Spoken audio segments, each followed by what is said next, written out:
দর্শক, বানর থেকে মানুষ নাকি মানুষ থেকে বানর? ডারউইন বলেছিলেন বানর থেকে মানুষের উৎপত্তি হয়েছে। আমি বলছি মানুষ থেকে বানরের জন্ম। তাহলে সত্য কোনটা? চলুন আজকে তার একটা বৈজ্ঞানিক বিশ্লেষণ করা যাক। দর্শক, বিজ্ঞানের এই গুরুত্বপূর্ণ গবেষণার কাজটি আমাদের কথিত বিজ্ঞানী ডক্টর জাফর ইকবালকে দিয়ে করা যাক।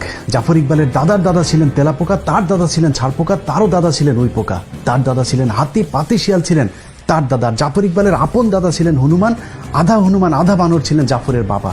আর ডারউইনের বিবর্তন নামক গভীর এবং সূক্ষ্ম প্রক্রিয়ার মধ্য দিয়ে যে পরিপূর্ণ বানরের জন্ম হয়েছে তার নামে শিক্ষিত আবাল আমাদের জাফর ইকবাল। বংশবিস্তারের মাধ্যমে জাফর প্রজাতির বানরেরা আজ মাঝে মধ্যেই সমাজে ভেঙচি কাটে। তাদের কথা নাই বা বললাম, কিন্তু আপনার ঘরেও আদর করে বাদর পুষছেন না তো? যে আপনার সন্তানের কথা বলছি। যে সমাজে জাফর ইকবাল আর শাহরিয়ার কবিরদের মতো জীবাণু ঘুরে বেড়ায়, সেই একই সমাজে বড় হচ্ছে আমার আপনার সন্তানেরা। সংক্রমণের আশঙ্কা তো আছেই, সেই সাথে আছে ভারতীয় আগ্রাসন। দর্শক, 1971 সালে চুক্তিভিত্তিক মুক্তিযুদ্ধের মাধ্যমে আমাদের দেশকে ধর্মহীন এক রাষ্ট্র বানানোর গভীর যে চক্রান্ত ভারত শুরু করেছিল, তার শেষের কাজটা করছেন শেখ হাসিনার হাত ধরে। আমাদের রাজনীতি, অর্থনীতি, পুলিশ বাহিনী, সেনাবাহিনী ধ্বংসের পাশাপাশি আমাদের ধর্মটাকেও ধ্বংস করে দেওয়ার গভীর এক চক্রান্ত চলছে আমাদের অজান্তেই। এটা একাদশ জাতীয় সংসদের ধর্ম মন্ত্রণালয় সম্পর্কিত স্থায়ী কমিটির একটি সরকারি নথি, যেখানে ওয়াজ মাহফিল বন্ধের জন্য একটি সুপারিশ পাঠানো হয়েছে সব জেলাগুলোতে।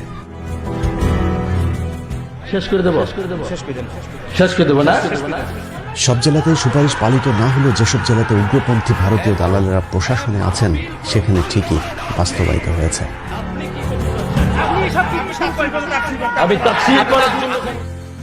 চরম মুসলিম বিদ্বেষী সরকারি কর্মকর্তা সাতক্ষীরা জেলার সহকারী কমিশনার ইন্দ্রজিৎ সাহা স্বাক্ষরিত একটি চিঠিতে দেখা যায়, সাতক্ষীরা জেলার পুলিশ সুপার সহ সকল উপজেলা নির্বাহী অফিসার ও সাতক্ষীরার সকল থানার ভারপ্রাপ্ত কর্মকর্তাদেরকে উক্ত নির্দেশ পালন করতে বলা হয়েছে।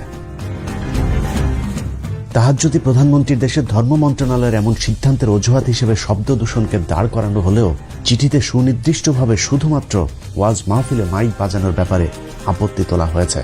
এখন প্রশ্ন হলো, শব্দ দূষণ কি শুধুই ওয়াজ মাহফিলের মাইক থেকেই হয়?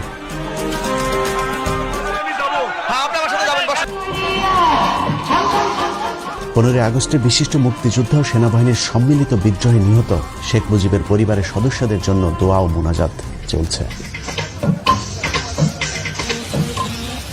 যাই হোক, আওয়ামী লীগের ধর্ম আলাদা, তাদের নবীও আলাদা।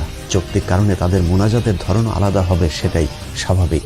কিন্তু সমস্যা হলো, এখানেও তো উচ্চ শব্দে মাইক বাজানো হয়েছে, সেটা নিয়ে তো কোনো সমস্যা হয়নি।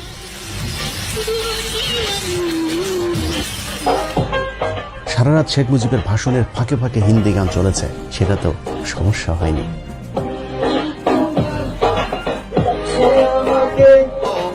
সমস্যা হয়নি বাংলাদেশের ভেতরে ভারতীয় জাতীয় সঙ্গীত বাজানোতেও। যত সমস্যা বেঁধেছে শীতের কয়টা দিন আল্লাহর কোরআনের মাহফিলকে কেন্দ্র করে।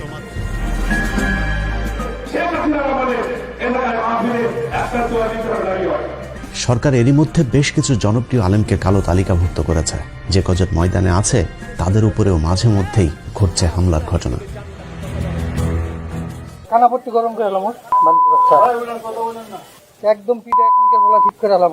মাঠে ময়দানে কোরআনের আলোচনার পাশাপাশি মসজিদগুলোতেও হামলা শুরু করেছে নব্য ভারতীয় রাজাকার আওয়ামী সন্ত্রাসীরা।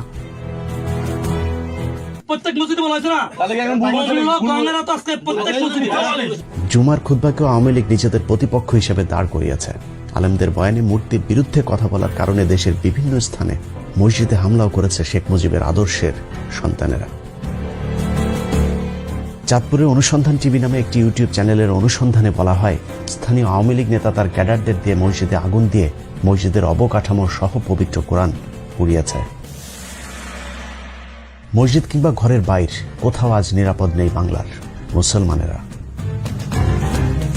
কোরআনের আলোচনার ছোট ছোট ঘরোয়া সভাগুলো থেকেও মানুষকে ধরে বলা হচ্ছে নাশকতার ষড়যন্ত্রকারী।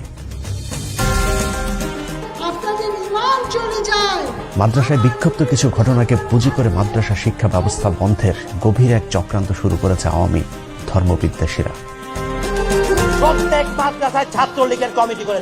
চাঁদপুরের কচুয়া থানার সাতবাড়িয়া গ্রামে তালিমুল কোরআন ওয়াল হিকমা কওমি মাদ্রাসায় পরিকল্পিতভাবে এক মাদ্রাসার শিক্ষককে পেটানো হয়েছে বলৎকারের অভিযোগ তুলে। এই ঘটনাটিকে বাংলাদেশের নাস্তিকপন্থী গণমাধ্যম ফলাও করে প্রচারও করেছে। কিন্তু পরে জানা যায় আওয়ামী সন্ত্রাসীরা পরিকল্পিতভাবে সেই মাদ্রাসা শিক্ষকের উপর হামলা করেছে। একটি ভিডিওতে দেখা যায় যে শিশুকে বলাৎকারের অভিযোগে সেই শিক্ষককে মারধর করা হয়েছে। সেই শিশুর পিতা ঘটনাটিকে ষড়যন্ত্র দাবি করে সেই মাদ্রাসা শিক্ষকের কাছে ক্ষমা চেয়েছেন।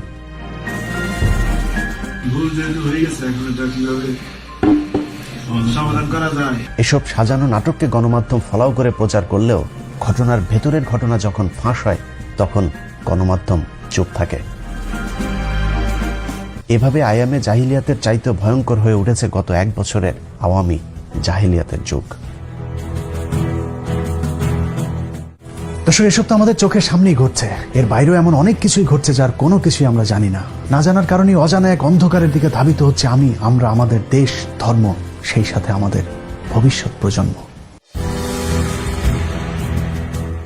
বাংলাদেশ থেকে ইসলামকে ধ্বংস করে দেওয়ার চক্রান্তের অংশ হিসেবে বাংলাদেশের শিক্ষা ব্যবস্থায় নাস্তিক্যবাদ প্রতিষ্ঠার লক্ষ্যে 2013 সালে প্রফেসর মোহাম্মদ মোস্তফা কামাল উদ্দিনকে সরিয়ে ভারতীয় এজেন্ট নারায়ণ চন্দ্র সাহাকে জাতীয় শিক্ষাক্রম ও পাঠ্যপুস্তক বোর্ডের চেয়ারম্যান নিযুক্ত করা হয়। আর বোর্ডের সম্পাদনার দায়িত্বে আছেন ডাক্তার সৌমিত্র চক্রবর্তী, তার সাথে আছেন মেড ইন ইন্ডিয়ান মাল জাফর ইকবাল। ভারতীয় 3 দালাল মিলেই বাংলাদেশের শিক্ষার্থীদের চরম কৌশলে মগজ ধুলাই করে ইসলাম বিদ্বেষী বানানোর এজেন্ডা বাস্তবায়ন শুরু করেছে। শিক্ষার নামে কুশিক্ষা দিয়ে কিভাবে শিক্ষার্থীদের মগজ ধুলাই করা হচ্ছে সেটা একটু দেখা যাক। 2014 সাল থেকে নবম দশম শ্রেণীর সাধারণ বিজ্ঞান, জীববিজ্ঞান থেকে শুরু করে একাদশ, দ্বাদশ, অনার্স পর্যন্ত নতুন একটি অধ্যায় চালু করা হয়েছে, যে অধ্যায়ে ডারউইনের বিবর্তনবাদ শিক্ষা দেওয়া হচ্ছে। এই অধ্যায়ের মূল বিষয় হলো মানুষ একসময় বানর, শিম্পাঞ্জি থেকে বনমানুষ হয়ে তারপর সেখান থেকে আধুনিক মানুষে রূপ নিয়েছে। এই আজগুবি কথা আমরা দীর্ঘদিন ধরে শুনে আসলেও এবার কৌশলে সেটাকে বৈজ্ঞানিক সত্য হিসেবে প্রতিষ্ঠিত করবার চেষ্টা চলছে। নবম দশম শ্রেণীর সাধারণ বিজ্ঞান বইয়ের 100 নম্বর পৃষ্ঠায় পৃথিবী উৎপত্তির এক কাল্পনিক ধারণা দেওয়া হয়েছে। সেই পৃষ্ঠায় বলা হয়েছে খ্রিস্টপূর্ব 4র্থ শতাব্দীতে গ্রিক দার্শনিক অ্যারিস্টটল প্রমাণ করেন যে জীবজগতের বিভিন্ন জীবের ভেতর এক শ্রেণীর জীব অন্য শ্রেণীর জীব হতে অপেক্ষাকৃত উন্নত এবং জীবগুলো তাদের পূর্বপুরুষ থেকে উৎপত্তি লাভ করে বিবর্তন বা অভিব্যক্তির মাধ্যমে ক্রমাগত পরিবর্তিত ও রূপান্তরিত হয়ে বর্তমান রূপ ধারণ করেছে। বিবর্তন একটি মন্থর এবং চলমান প্রক্রিয়া এবং এই প্রক্রিয়ার মাধ্যমে গঠনগত সরল জীবন থেকে জটিল জীবনের উৎপত্তি ঘটেছে। বইয়ের 101 নম্বর পৃষ্ঠায় উল্কা পিণ্ড থেকে তারপর তাপ বিকিরণের মধ্য দিয়ে মেঘ, তারপর সমুদ্র, সেখান থেকে প্রাণী উদ্ভিদ জগতের আজগুবি উদ্ভবের এক বর্ণনা দেওয়া হয়েছে। কিন্তু সমুদ্রের পানি থেকে কিভাবে মানুষ ও প্রাণী জগৎ, উদ্ভিদ জগতের জন্ম হলো তার বৈজ্ঞানিক কোনো ব্যাখ্যা নেই তাদের তত্ত্বে। বইয়ের পরের পৃষ্ঠা অর্থাৎ 101 নম্বর পৃষ্ঠায় উল্কা পিণ্ড থেকে জন্ম নেওয়া পৃথিবীতে কিভাবে মানুষের জন্ম হলো সেটারও এক অদ্ভুত চিত্র আঁকা হয়েছে। সেখানে দেখানো হয়েছে carbon dioxide, nitrogen, hydrogen, methane, ammonia, জলীয় বাষ্প, অ্যামাইনো অ্যাসিড, সেখান থেকে nucleic acid, protein, nucleoprotein, protovirus, virus, bacteria, সেখান থেকে প্রোটোজোয়া, তারপর বহুকোষী জীব, আর সেখান থেকেই উদ্ভিদ আর প্রাণীর জন্ম হয়েছে। বিবর্তনবাদের পক্ষে যুক্তি দেখাতে গিয়ে বইয়ের 103 নম্বর পৃষ্ঠায় কয়েকটি পশু পাখির সাথে মানুষের অস্থির তুলনা করে বলা হয়েছে বিবর্তনের মাধ্যমে এদের আকৃতির পরিবর্তন ঘটলেও এরা সবই এক জাত। কথিত বিবর্তনবাদের মাধ্যমে যে বিষয়টি শিক্ষার্থীদের শেখানোর চেষ্টা করা হচ্ছে তা হলো বানর কিংবা শিম্পাঞ্জি থেকে মানুষের জন্ম হয়েছে। প্রসঙ্গতই শিক্ষার্থীদের মনে প্রশ্ন আসতে পারে, তাহলে বানর বা শিম্পাঞ্জির মতো মানুষের লেজ কেন নেই? সে বিষয়টি পরিষ্কার করতে বইয়ের 104 নম্বর পৃষ্ঠায় একটি চিত্র এঁকে বোঝানো হয়েছে বাহ্যিকভাবে মানুষের লেজ না থাকলেও মেরুদণ্ডের শেষ প্রান্তে কক্সিক্স নামক একটি অঙ্গ বা লেজ আছে। জাফর ইকবাল, শাহরিয়ার কবির, মুনতাসির মামুনদের প্যান্ট খুলে চেক করলে হয়তো সেটার অংশবিশেষ পেলে পাওয়াও যেতে পারে। কোমলমতি শিক্ষার্থীদের কত বড় ডাহা মিথ্যা শিক্ষা দেওয়া হচ্ছে তার প্রমাণ বইয়ের 112 নম্বর পৃষ্ঠায়, যেখানে বলা হয়েছে পৃথিবীর সকল বিজ্ঞানীদের নিয়ে নাকি একটি জরিপ করা হয়েছিল। সেই জরিপে বিজ্ঞানীদের প্রশ্ন করা হয়েছিল পৃথিবীর এই পর্যন্ত যত বৈজ্ঞানিক তত্ত্ব বের হয়েছে তার মধ্যে সর্বশ্রেষ্ঠ তত্ত্ব কোনটি। সব বিজ্ঞানী নাকি বলেছেন সর্বশ্রেষ্ঠ তত্ত্ব ডারউইনের বিবর্তন তত্ত্ব। একই ভৌতিক দাবি কথিত বিজ্ঞান মনস্ক লেখক জাফর ইকবাল নিজেও প্রচার করে চলেছেন। পৃথিবীর সমস্ত সায়েন্টিস্ট মিলে ঠিক করেছেন যে ডারউইনের বিবর্তনের যে থিওরি সেটা হচ্ছে যে পৃথিবীর সবচেয়ে গুরুত্বপূর্ণ সায়েন্টিফিক থিওরি। জাফর ইকবালের এই তথ্য কত বড় ধোঁকাবাজি তার প্রমাণ নিউ ইয়র্ক টাইমসের 2016 সালের 21শে ফেব্রুয়ারি পত্রিকার একটি প্রতিবেদন, যেখানে 514 জন বিজ্ঞানী ডারউইনের বিবর্তন মতবাদের বিরুদ্ধে একটি পিটিশনে স্বাক্ষর করবার খবর ছাপা হয়েছে। পিটিশনে স্বাক্ষর করা বিজ্ঞানীদের মধ্যে 76 জন রসায়ন ও 63 জন পদার্থবিজ্ঞানী রয়েছেন, যারা MIT, Cambridge University, Berkeley University, Pennsylvania University, the University of Georgia, Ohio University, the University of ওয়াশিংটনের মতো পৃথিবীর শীর্ষস্থানীয় বিশ্ববিদ্যালয়ের গবেষক।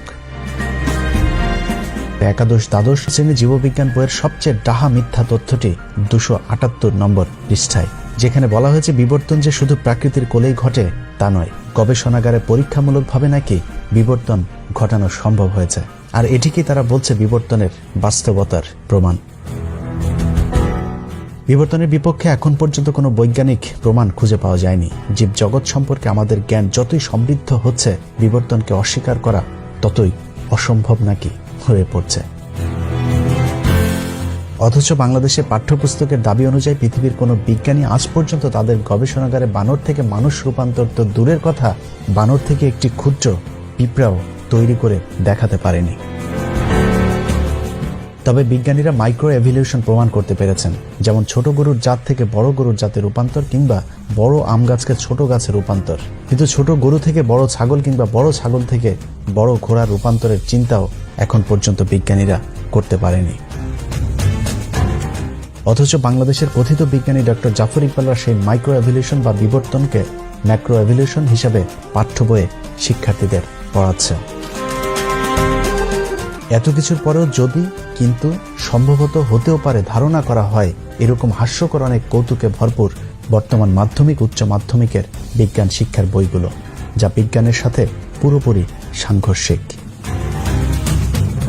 নবম দশম শ্রেণীর জীববিজ্ঞান বইয়ের দ্বাদশ অধ্যায়ে জীবের বংশগতি ও বিবর্তন বোঝাতে গিয়ে শিম্পাঞ্জি, ওরাংওটাং ও ম্যাকক বানরের সাথে মানুষের মাথার খুলির একটি চিত্র আঁকা হয়েছে, যেখানে শিক্ষার্থীদের পড়ানো হচ্ছে জীবজগতের মধ্যে বিভিন্ন শ্রেণী বর্তমান এবং তারা তাদের পূর্বপুরুষ থেকে উদ্ভূত হয়ে বিবর্তন বা ক্রমবিকাশের মাধ্যমে ক্রমাগত পরিবর্তিত রূপান্তরিত হয়ে বর্তমান রূপ ধারণ করেছে।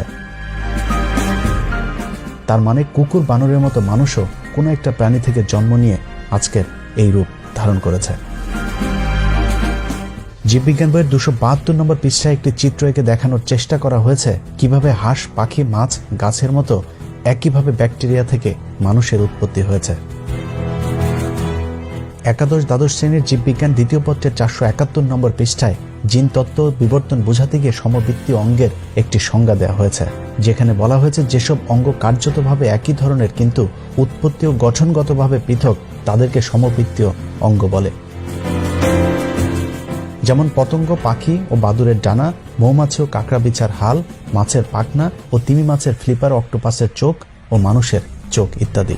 অর্থাৎ ঘুরে ফিরে কথা একটাই, সেটা হলো মানুষ এবং অন্যান্য প্রাণীর মধ্যে কোনো পার্থক্য নেই, সবার উৎপত্তি একই জায়গা থেকে হয়েছে।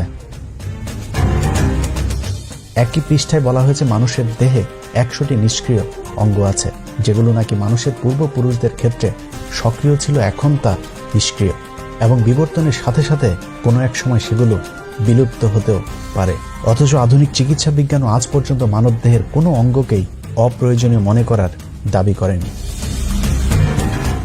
বইয়ের 473 নম্বর পৃষ্ঠায় শরীরবৃত্তীয় প্রমাণের অধ্যায়ে একেবারে বৈজ্ঞানিকভাবে প্রমাণ করা হয়েছে মানুষের আদি পিতা বানর। নারায়ণচন্দ্র আর জাফর ইকবালেরা তাদের বইতে লিখেছেন, বানর, নরবানর ও মানুষের শরীরে ট্রিপসিন পরীক্ষা করলে দেখা যায় এদের রাসায়নিক উপাদান ও কর্মপদ্ধতি একই রকম। বানরের রক্তের সাথে গ্লাসিয়াল অ্যাসিটিক অ্যাসিড মিশ্রিত করে উত্তপ্ত করলে স্ফটিক আকারে পরিণত হয়। এই স্ফটিকগুলোকে হিমোগ্লোবিন স্ফটিক বলা হয়। দেখা গেছে মানুষের হিমোগ্লোবিন স্ফটিকের আকার হুবহু দেখতে বানরের হিমোগ্লোবিন স্ফটিকের মতোই। ঘোড়া ও কুকুরের হিমোগ্লোবিন স্ফটিকের আকার আবার ভিন্ন। এতে প্রমাণিত হয় যে মানুষ ও বানর নিকট আত্মীয়।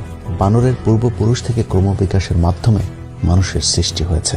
তার মানে মানুষের আদি পিতা বানর। ডিগ্রি দ্বিতীয় বর্ষের প্রাণীবিজ্ঞানে ল্যামার্কিজম ও ডারউইনবাদের পূর্ণাঙ্গ আলোচনা করা হয়েছে। এ অধ্যায় বিবর্তনের মাইক্রো, ম্যাক্রো ও মেগা এই তিনটি ধাপ সংযোজন করা হয়েছে। এ অধ্যায়ে গ্রেগরির মানুষ উদ্ভাবনের তত্ত্বটি আলোচনা করা হয়েছে, যেখানে বলা হয়েছে মানুষ যে বংশ থেকে উৎপন্ন হয়েছে তা সম্ভবত ছিল বড় মস্তিষ্ক বিশিষ্ট অ্যানথ্রোপয়েড বা নরবানর। এরা দেখতে অনেকটা শিম্পাঞ্জি ও গেরিলা দলের মতো ছিল, অর্থাৎ এখানেও বানর, গেরিলা, শিম্পাঞ্জি থেকে মানুষের উদ্ভবের কথা বলা হয়েছে। মানুষের আগের জাতের চেয়ে বর্তমান জাতের মাঝে কিছু পরিবর্তন বা বিবর্তনের কথা বলা হয়েছে। সেগুলি হলো, আগে মানুষ খাড়া হয়ে চলতে পারত না, হাত পা লম্বায় সমান ছিল, অর্থাৎ মানুষ ও বানরের মতোই 4 হাত পায়ে ভর দিয়ে হাঁটত। চেয়াল ও দাঁতের আকার এখনকার চেয়ে অনেক বড় ছিল। থুতনি, করোটা ও মস্তিষ্কের আকৃতিরও পরিবর্তনের কথা উল্লেখ করা হয়েছে এই অধ্যায়টিতে। অনার্স দ্বিতীয় বর্ষের সমাজবিজ্ঞান বইটি পড়লে স্পষ্ট হয়ে যাবে ডারউইন ও তার অনুসারীদের মূল উদ্দেশ্যই হল পৃথিবীকে ধর্মহীন করা। বইটির 269 থেকে 278 পৃষ্ঠাগুলোতে ধর্মের সংজ্ঞা ও উৎপত্তি বর্ণনা করতে গিয়ে সরাসরি ধর্মকে আক্রমণ করা হয়েছে। কার্ল মার্কসের তত্ত্বটিও এখানে সংযোজন করা হয়েছে, যেখানে ধর্মকে মিথ্যা ধারণা হিসেবে উল্লেখ করে বলা হয়েছে ধর্মই নাকি মানুষকে তন্দ্রাবিষ্ট করে রাখে বা ঘুম পাড়িয়ে রাখে। পৃথিবীর কোনো ধর্মই মানুষকে খারাপ হতে কিংবা অন্য ধর্মের মানুষের উপর হামলা করতে শেখায় না, বরং ভালোবাসতে শেখায়। প্রথম বিশ্বযুদ্ধ, দ্বিতীয় বিশ্বযুদ্ধ কিংবা পৃথিবীতে ঘটে যাওয়া কোনো বড় যুদ্ধই ধর্মের কারণে হয়নি, বরং ধর্মীয় বিধান মানলে সেসব যুদ্ধগুলো হয়তো এড়ানো যেত। তারপরেও এই বইতে বলা হয়েছে ধর্ম হলো মানুষের সৃষ্টি, যা সমাজে বিচ্ছিন্নতা সৃষ্টি করে এবং মানুষকে মোহগ্রস্ত করে রাখে। অন্যান্য শ্রেণীর বিজ্ঞানের পাঠ্য বইগুলোর মতো এই বইতেও সেই একই ধারণা দেওয়া হয়েছে যে পৃথিবীতে সৃষ্টিকর্তা বলে আসলে কিছুই নেই। বিবর্তন প্রক্রিয়ার মাধ্যমে বানর, গরিলা কিংবা শিম্পাঞ্জির মতো কোনো একটি জাত থেকে মানুষের আবির্ভাব ঘটেছে। অনার্স তৃতীয় বর্ষের প্রাণীবিজ্ঞানে কিছুটা কৌশল খাটানো হয়েছে, অনেকটা গোড়া ঠিক রেখে আগায় কিছুটা কাটছাট করবার মতো। ডারউইন সহ বিবর্তনবাদীদের যেসব তত্ত্ব এরই মধ্যে বিতর্কিত হয়েছে সেগুলোকে কাটিয়ে উঠতে লেমার্কবাদ, ডারউইনবাদ হয়ে নব্য ডারউইনবাদ, সেখান থেকে সংশ্লেষ মতবাদ সম্পর্কে আলোচনা করা হয়েছে। আগের মতবাদগুলোর নানান ভুল ত্রুটির সমালোচনা করে সবশেষ সংশ্লেষ মতবাদকেই আধুনিক মতবাদ হিসেবে উল্লেখ করা হয়েছে। যে তত্ত্বের মূল বক্তব্য বানর কিংবা শিম্পাঞ্জির মতো মানুষের আগে লেজ ছিল, সময়ের বিবর্তনে লেজ বিলুপ্ত হয়েছে, অর্থাৎ মানুষও বানর, শিম্পাঞ্জি কিংবা বন্য মানুষ ছিল। ডারউইন যেটা বলেছেন সেটা হচ্ছে গিয়ে বিবর্তনের থ্রু একটা প্রাণী জন্ম নিয়েছে, সেই প্রাণীর একটা ব্রাঞ্চ হয়েছে মানুষ, একটা ব্রাঞ্চ হয়েছে শিম্পাঞ্জি, একটা ব্রাঞ্চ হয়েছে ওরাংউটাং, আর একটা ব্রাঞ্চ হয়েছে গরিলা, বুঝেছো? অলরাইট, এবং তাদের একটা ব্রাঞ্চ হয়েছে বানর। কাজে বানর এবং মানুষ একই প্রাণী থেকে ইভলভ করেছে, বুঝেছো? বুঝেছো দর্শক, মানুষের আদিপিতা বানর কিনা সেটা বৈজ্ঞানিকভাবে এখনো প্রমাণ হয়নি, কিন্তু জাফর ইকবালের আদিপিতা যদি বানর হয়েও থাকে, তারপরে অনর হয়ে আমি বলবো মহান রাব্বুল আলামিন আমাকে সৃষ্টি করেছেন, আমি আশরাফুল মাখলুকাত। পবিত্র কোরআনের আরেকটি বিশেষ নাম হচ্ছে এটা একটি বৈজ্ঞানিক কোরআন। পবিত্র কোরআনের অসংখ্য আয়াত আছে যেখানে পৃথিবীর সৃষ্টির রহস্য সহ বিভিন্ন ধরনের বৈজ্ঞানিক আলোচনা করা হয়েছে। সূরা ইয়াসিনের 36 নম্বর আয়াতে বলা হয়েছে, মহিমায়িত সেই সত্তা যিনি প্রতিটি বস্তুকে জোড়ায় জোড়ায় সৃষ্টি করেছেন, ভূমি যা উৎপাদন করে এমনকি তাদের নিজেদের প্রজাতি অর্থাৎ মানব জাতি, আর সেই সব বস্তু যা তারা নিজেরাও জানে না। সূরা শুরার 11 নম্বর আয়াতে বলা হয়েছে, তিনি তোমাদের মধ্যে জোড়া তৈরি করেছেন, পশুদের মধ্যেও করেছেন জোড়া, এভাবেই তিনি বংশ বিস্তার করেন। সূরা রাদের 3 নম্বর আয়াতে বলা হয়েছে, এবং প্রত্যেক প্রকার ফল সৃষ্টি করলেন জোড়ায় জোড়ায়। সূরা লোকমানের 10 নম্বর আয়াতে বলা হয়েছে, তিনি আসমান হতে বৃষ্টি বর্ষণ করেন এবং তাতে সর্বপ্রকার উদ্ভিদ জোড়ায় জোড়ায় জন্মায়। সূরা নিসার 1 নম্বর আয়াতে বলা হয়েছে, হে মানুষ, তোমরা তোমাদের রবকে ভয় করো, যিনি তোমাদেরকে এক ব্যক্তি হতে সৃষ্টি করেছেন এবং যিনি তার থেকে তার সঙ্গিনীকে সৃষ্টি করেছেন আর বিস্তার করেছেন তাদের দুজন থেকে অগণিত পুরুষ ও নারী। সূরা নূরের ৪৫ নম্বর আয়াতে বলা হয়েছে, এবং আল্লাহ পানি হতে সকল জীব সৃষ্টি করেছেন, এদের কিছু পেটের উপর ভর করে চলে, আর কিছু দু পায়ের উপর ভর দিয়ে চলে, আর কিছু চলাচল করে চার পায়ের উপর ভর করে। আল্লাহ তার ইচ্ছা মতো সৃষ্টি করেন, নিশ্চয়ই আল্লাহ সর্বশক্তিমান। এভাবে কোরআনের বিভিন্ন জায়গায় পৃথিবী, মানুষ ও জীবজন্তু সৃষ্টির রহস্য সম্পর্কে আলোচনা করা হয়েছে, যার কোনোটি আজ পর্যন্ত আধুনিক বিজ্ঞান ভুল বলে প্রমাণ করতে পারেনি। যেগুলো নিয়ে এখনো বিতর্ক আছে কিংবা যেগুলো এখনো অনাবিষ্কৃত আছে, সেটাও আমাদের মানুষের ব্যর্থতা, কোরআনের নয়। একজন মুসলমান হিসাবে বিজ্ঞানের কোনো আবিষ্কার যদি কোরআনের বিরুদ্ধেও যায়, তাহলেও মনে রাখতে হবে, ভুল যদি করে থাকে বিজ্ঞান করছে, কোরআন নয়। কারণ বিজ্ঞানের এমন অনেক আবিষ্কারই আছে যেটা কালের বিবর্তনে মিথ্যা বলে প্রমাণিত হয়েছে, কিন্তু ১৪,০০০ বছর আগের কোরআনের একটি শব্দ আজ পর্যন্ত ভুল বলে প্রমাণ হয়নি। দর্শক, তার মানে বিবর্তনবাদ নামের বিতর্কিত তত্ত্ব যদি সত্য হয়, তাহলে অসত্য প্রমাণিত হবে কোরআনের অন্তত হাফ ডজন আয়াত। কিন্তু ১৫০০ বছর আগে লেখা অবৈজ্ঞানিক এক বই কোরআন দিয়ে কি ২০২১ সালের পৃথিবী চলবে?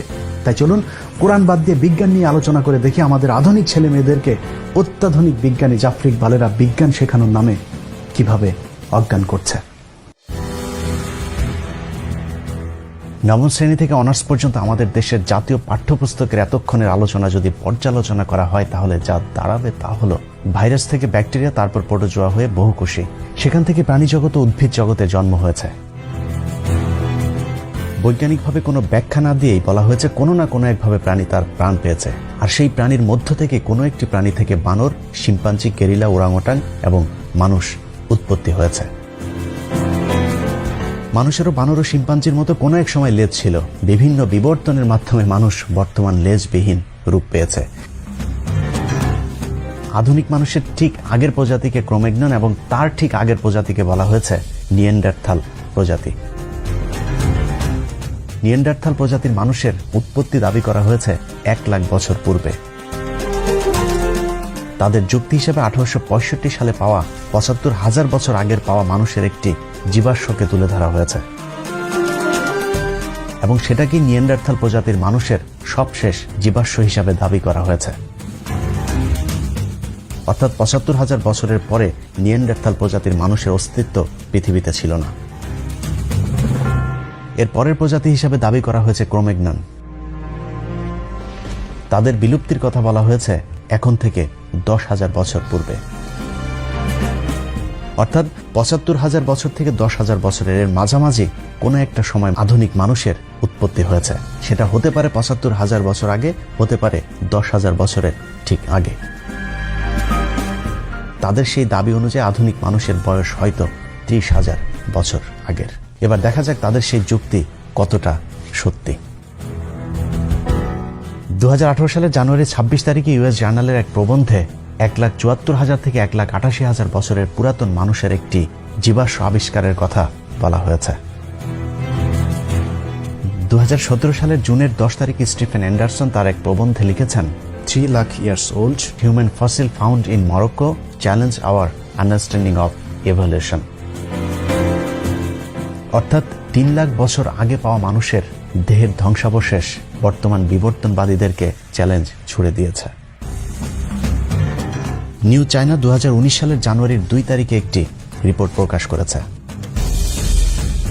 যেখানে ৯০ বছর আগের মানুষের একটি দেহাবশেষের ছবি দেয়া হয়েছে। এভাবে একের পর এক আধুনিক মানুষের জীবাশ্মের আবিষ্কার বিবর্তনবাদীদের ১০,০০০ থেকে ৭৫,০০০ বছরের মধ্যে আধুনিক মানুষের উৎপত্তি এমন ধারণাকে লণ্ডভণ্ড করে দিচ্ছে। এর বাইরেও ডারউইনবাদীরা বিবর্তনের যে কটি মূল যুক্তি দাঁড় করিয়েছে, তার সবকটি বৈজ্ঞানিকভাবে মিথ্যা প্রমাণিত হয়েছে। বিবর্তনবাদীদের সবচেয়ে প্রধান দাবিটির মূল উপড়ে দিয়েছেন কেভিন অ্যান্ডারসন। বিখ্যাত এই জীববিজ্ঞানী তার প্রবন্ধে লিখেছেন, জীবন আসে জীবন থেকে, এটা জীববিজ্ঞানের প্রধান মৌলিক নিয়ম। কিন্তু বিবর্তনবাদ সেই মৌলিক নিয়মকেই লঙ্ঘন করেছে। নিষ্প্রাণ বস্তু থেকে কখনোই প্রাণ আসে না। যেহেতু প্রথম প্রাণীর দেহে কিভাবে প্রাণ এসেছিল সেটা বিবর্তনবাদীরা এখনো প্রমাণ করতে পারেনি, সেহেতু তাদের এই ধারণাটি বিভ্রান্তিকর। কেভিন অ্যান্ডারসন চ্যালেঞ্জ ছুড়ে বলেছেন, আমি পৃথিবীর সকল বিজ্ঞানীদেরকে প্রাণী দেহের সকল অণু যেমন শর্করা, অ্যামাইনো অ্যাসিড, লিপিড এ সব কিছু দিয়ে বলবো তারা যেন গবেষণায় একটি প্রাণ তৈরি করে দেখান। এখন পর্যন্ত সমসাময়িক জেনেটিক্স, কোষ জীববিজ্ঞান, ইপিজেনেটিক, আণবিক জীববিজ্ঞান ও জৈব রসায়নবিদদের গবেষণায় লাখ লাখ ডলার খরচ করে প্রাণের উৎপত্তির যে গবেষণা চালানো হচ্ছে তার ফলাফল এখনো শূন্য। কেভিন অ্যান্ডারসন বলেছেন, সুনির্দিষ্টভাবে বলা না গেলেও এতটুকু বলা যায় আমাদের গবেষণার নাগালের বাইরের কোনো এক শক্তি থেকে পৃথিবীতে প্রাণ এসেছে, কিন্তু কোথা থেকে প্রাণ এসেছে সে আবিষ্কার হয়তো আজীবন অনাবিষ্কৃতই থেকে যাবে।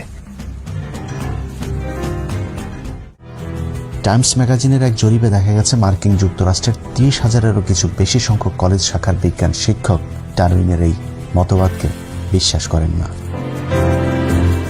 হার্ভার্ড বিশ্ববিদ্যালয়ের গবেষণায় অংশ নিয়ে যুক্তরাষ্ট্রের 1 লাখ শিক্ষক বলেছেন, বাইবেলের ইন্টেলিজেন্ট ডিজাইন তত্ত্ব ডারউইনের বিবর্তন তত্ত্বের গুরুতর বৈজ্ঞানিক বিকল্প। 5,70,000 মার্কিন চিকিৎসক দাবি করেছে কোনো এক ঐশ্বরিক শক্তির অলৌকিক সৃষ্টি মানুষ। দেশটির 60% চিকিৎসক ডারউইনের মতবাদকে সরাসরি প্রত্যাখ্যান করেছেন। 1997 সালে নিউ ইয়র্ক টাইমসের এক সংবাদে বলা হয়েছিল, পৃথিবীর 2.5 মিলিয়ন বিজ্ঞানী ও প্রকৌশলী সৃষ্টিকর্তায় বিশ্বাস করেন, যা ছিল পৃথিবীর ওই সময়ের মোট বিজ্ঞানী ও প্রকৌশলীর 40%। 2017 সালে এই সংখ্যা দাঁড়ায় 6.2 মিলিয়ন।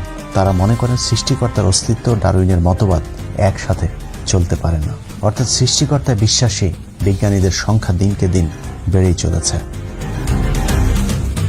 ডারউইনের আগেও পরে অনেক বিজ্ঞানী যাদেরকে পদার্থবিজ্ঞানের জনক বলা হয় তাদের বেশিরভাগই স্রষ্টায় বিশ্বাস করেন এবং তারা প্রাকৃতিকভাবে মানুষের উৎপত্তির এই তত্ত্ব অস্বীকার করেছেন, যাদের মধ্যে উল্লেখযোগ্য Copernicus, Bacon, Kepler, Galileo, Harvey, Boyle, Huygens, Newton, Linnaeus, Cuvier, Dalton, Faraday, Pasteur, Joule, Kelvin, Lister and Carver.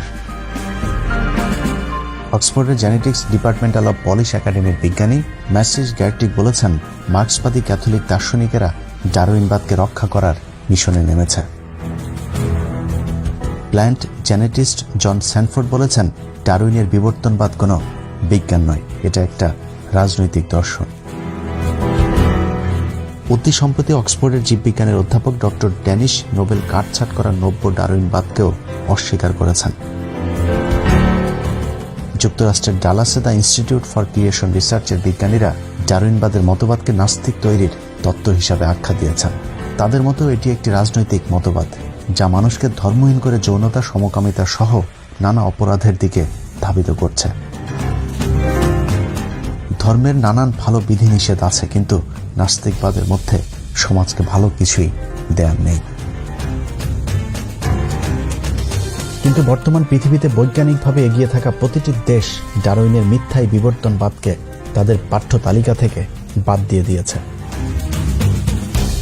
খোদ মার্কিন যুক্তরাষ্ট্রের ফ্লোরিডা, ইলিয়ন, কানেকটিং, মিসিসিপি, ওকাহামা এই 5টি অঙ্গরাজ্যে বিবর্তনবাদকে 2004 সাল থেকে তাদের পাঠ্য বইয়ে নিষিদ্ধ করেছে। আরও 3টি অঙ্গরাজ্যে বিবর্তনবাদের বিরুদ্ধে মামলা আদালতে চলমান। বর্তমান পৃথিবীকে জ্ঞান বিজ্ঞানের নেতৃত্ব দেয় ইহুদিদের দেশ ইসরায়েলে বিবর্তনবাদ সংশোধন করা হয়েছে। বিজ্ঞানে এগিয়ে যাওয়া আরেক দেশ তুরস্কে বিবর্তনবাদ পড়ানো একেবারে নিষিদ্ধ। প্রেসিডেন্ট এরদোয়ান বলেছেন, এসব মিথ্যা তত্ত্ব শিক্ষা দেওয়ার পরিবর্তে আমাদের শিশুদের প্রয়োজনীয় বিজ্ঞান শিক্ষা দেওয়া উচিত। দক্ষিণ কোরিয়া সেদেশে বিবর্তনবাদ সিদ্ধান্তের চূড়ান্ত অনুমোদন উপস্থাপন করেছেন।